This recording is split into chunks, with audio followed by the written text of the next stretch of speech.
Hello, I'm Amy Zawi with the Jerusalem Connection Red Alert Report for Wednesday, March 4th.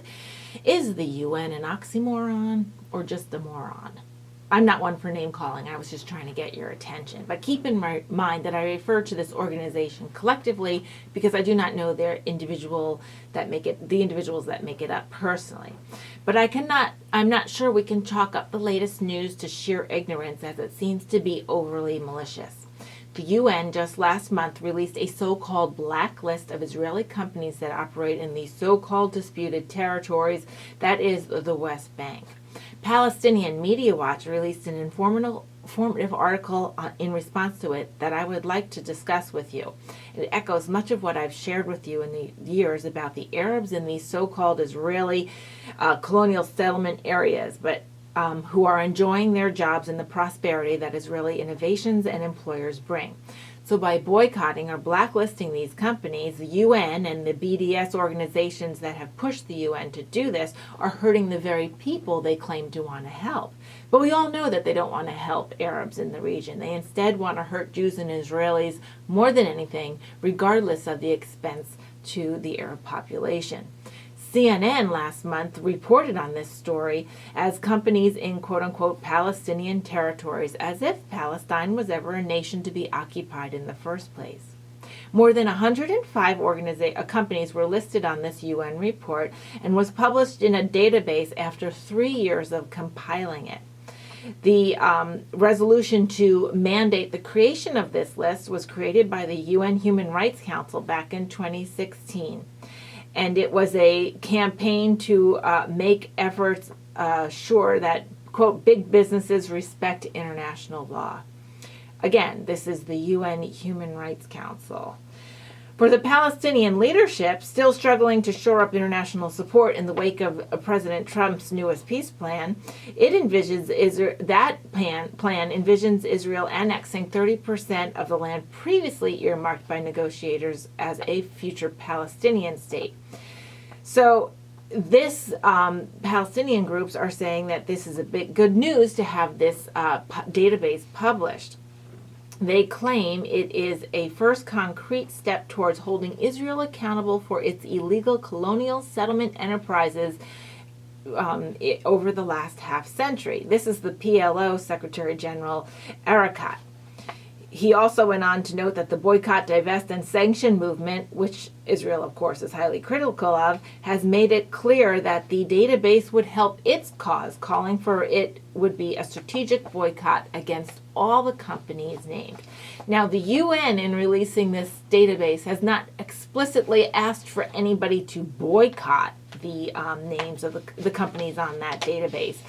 But the human rights group is hailing it as that putting companies on notice that doing business within illegal settlements is an aid in the commission of war crimes.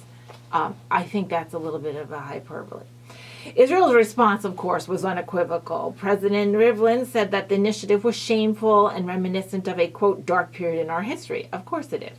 Foreign Minister Israel Katz accused the Human Rights Council of pursuing a discriminatory anti-Israel policy, which is exactly what it's doing, and said the publication of the list represented an ultimate surrender to the pressure exerted by countries and organizations interested only in harming Israel. Of course, he's referring to BDS and all of the surrounding nations around Israel who look for its destruction. He went on to say that it is a, quote, stain on human rights itself. Now, like I said before, Palestinian Media Watch, which can be found at palwatch.org, is an excellent organization on reporting on the truth of matters and looking at things from a clearer lens. This report went on to show that Palestinian workers, Palestinian lawyers, and the Palestinian Bureau of Statistics have all reported that Palestinians enjoy better working conditions and prefer working for the Israeli employers in these areas, as opposed to working for Palestinian employers. For example, statistics show that wages were up to 4 times higher with Israeli employers than with their Palestinian employers, and workers received health benefits, sick leaves, and vacation time equal to those of the Israeli employees. I've reported on this before, but Israeli companies that operate anywhere in the region are all subject to Israeli employment law, which means they have to treat everybody equally and abide by those laws, whereas the Palestinian companies can do basically whatever they want and exploit their workers. So by trying to harm the Israeli companies with these activities in the West Bank, the UN is also harming the many Palestinians who work there and enjoy those better conditions offered by the Israeli employers. The UN's BDS-favored efforts may lead to a larger boycott of these businesses, which will hurt their bottom line and result of a loss of employees, a laying off of employees. Many of them will, of course, be Palestinians. And then there's the opposite idea, or the other side of it, which is many Palestinian employees who enjoy their job with Israeli employers may be pressured to quit their job because it would be unseemly to work for them. One Israeli business blacklisted was the UN supermarket called Rami Levi, which is known for its peaceful coexistence of all the Palestinian and Israeli co-workers within the organization. Palestinian Media Watch went on to compile a bunch of quotes by Palestinians or Palestinian organizations and news agencies. I'm going to read just a few. From the official PA daily newspaper Al Hayat Al Jadida. Whenever Palestinian workers have the opportunity to work for Israeli employers, they are quick to quit their jobs with Palestinian employers. From the official Palestinian television program called Workers' Affairs, Israeli labor law is very good law regarding workers' rights.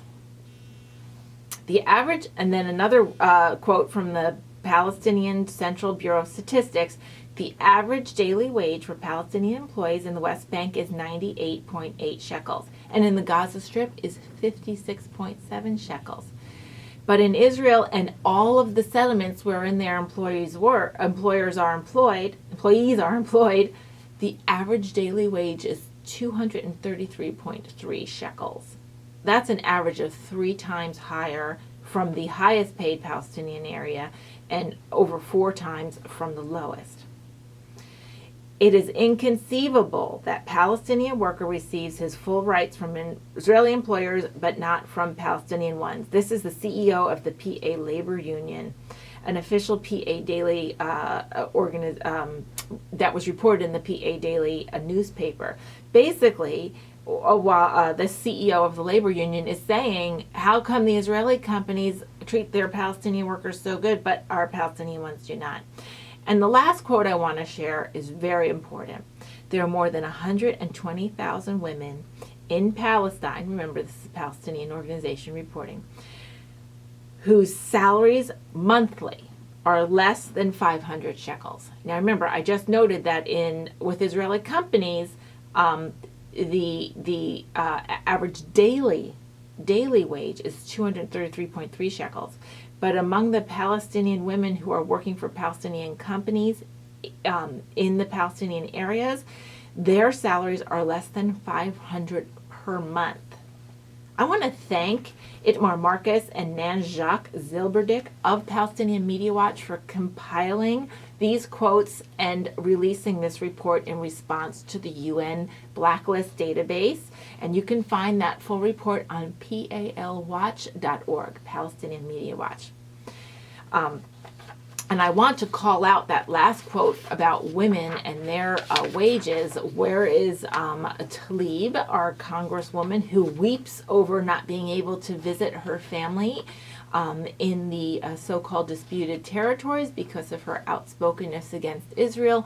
Where is all of the feminists in America who are decrying so-called wage inequality amongst American women workers? They are saying nothing about their sisters in these territories, nor do they praise the Israeli employers who are obliged by both their moral and ethical standards and the law that Israel implements for workers' rights and employment law, that these women, men, Arabs, Jews, anybody else in between are all employed fairly and equally in the marketplace.